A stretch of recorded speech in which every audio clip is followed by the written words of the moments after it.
नमस्कार, मैं कमलेश कबीर आपका एक बार फिर स्वागत करता हूँ इस नए एपिसोड में।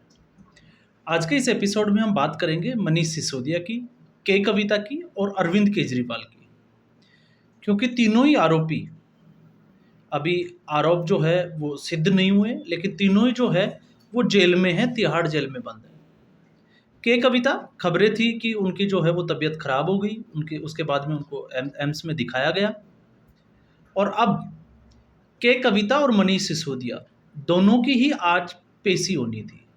दोनों पेश भी हुए और दोनों की न्यायिक हिरासत 26 जुलाई तक बढ़ा दी गई है।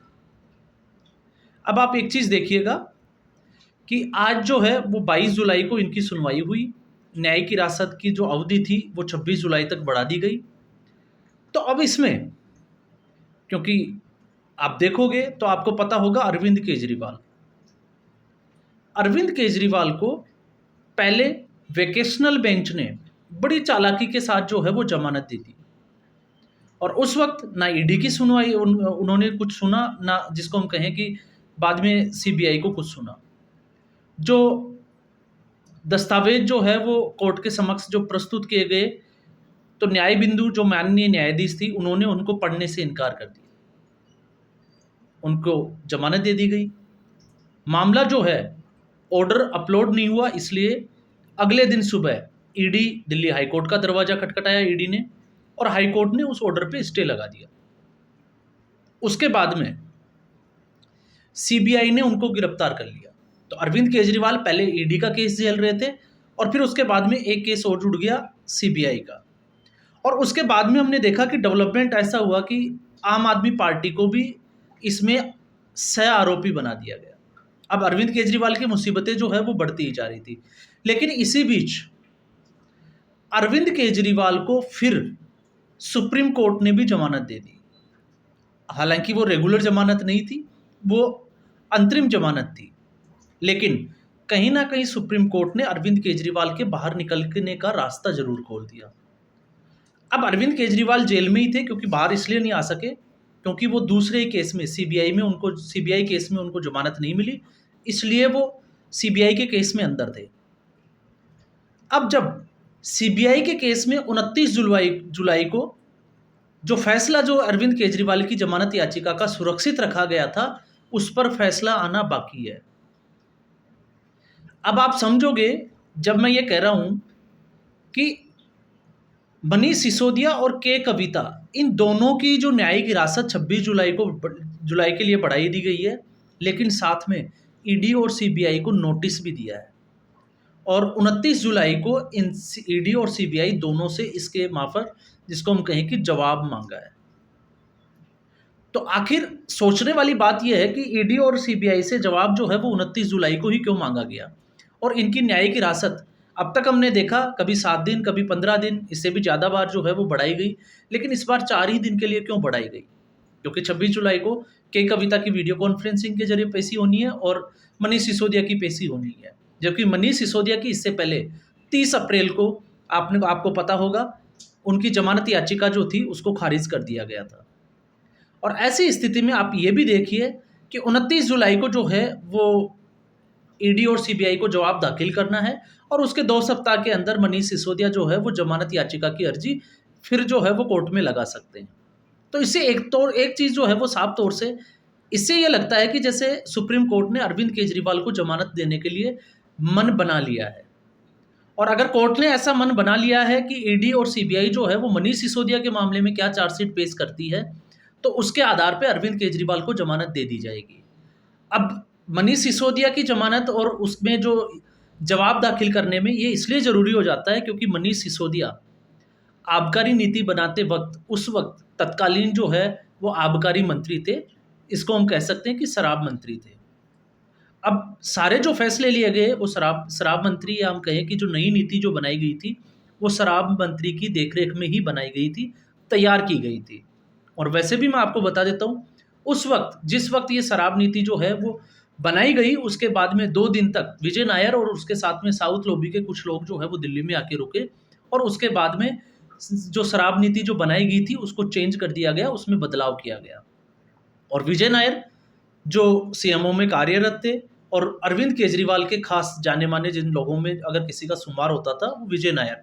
और ऐसा मैं इसलिए कह रहा हूँ क्योंकि विजय नायर कैलाश गहलोत के बंगले पे रुका हुआ था, जो सरकारी बंगला कैलाश गहलोत को अलॉट हुआ था। कैलाश गहलोत अपने निजी आवास पे रहते हैं, और जब कैलाश गहलोत से ईडी ने पूछताछ की तो कैलाश गहलोत ने जवाब दिया था कि उनको नहीं पता कि विजय नायर कौन है और उनके बंगले में कैसे रुका हुआ है, किसकी परमिशन से रुका हुआ है। तो फिर सीधे तौर से साफ तौर से ये जाहिर होता है कि सीएम हाउस के पास जो बंगला अलॉट हुआ था तो उसमें अगर विजय नायर रुक रहा है तो वो अरविंद केजरीवाल के कहने पे ही रुक रहा होगा।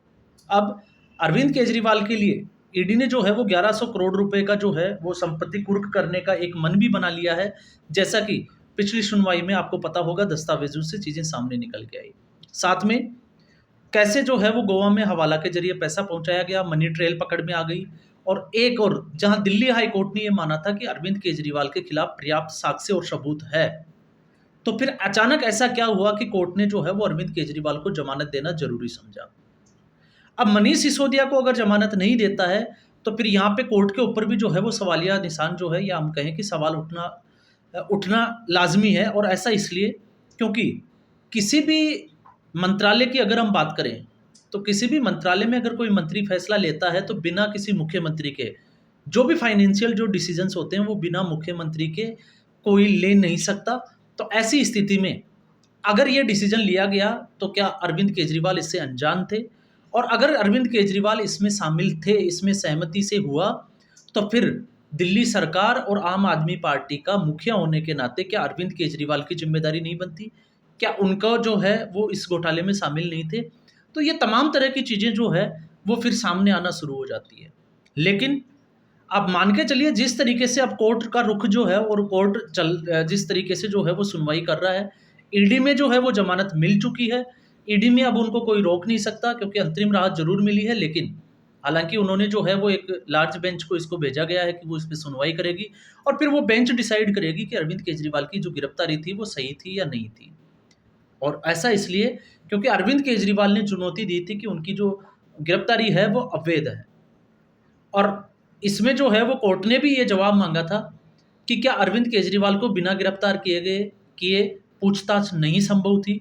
तो उन तमाम तरह को जो सवाल जवाब है उनको ढूंढने की कोर्ट कोशिश जरूर करेगा। लेकिन जिस तरीके से कोर्ट का रुख सामने आया उस तरीके से अरविंद केजरीवाल को, मनीष सिसोदिया की मैं इसमें बात नहीं कर रहा, के कविता की और भी बहुत सारे लोग जो है जिनको अभी तक जमानत नहीं मिली है। और आपको पता होगा मनीष सिसोदिया लगभग 16 महीने से जेल में बंद है। तो जब मनीष सिसोदिया को जमानत नहीं मिली तो फिर अरविंद केजरीवाल को जमानत कैसे दी जा सकती है? और अगर अरविंद केजरीवाल को जमानत दी जा सकती है तो फिर मनीष सिसोदिया को अंदर क्यों रखा हुआ है, ये भी जो है वो एक बड़े सवाल खड़े करता है। क्यों? इसमें अगर अरविंद केजरीवाल को जमानत दी जाती है तो इसका मतलब ये है कि या तो कोई साक्ष्य या सबूत जो है वो ईडी और सीबीआई के पास मौजूद नहीं है, या फिर ये पूरा का पूरा जो घोटाला है वो कथित है, इस घोटाले में जो है वो कोई दम नहीं है।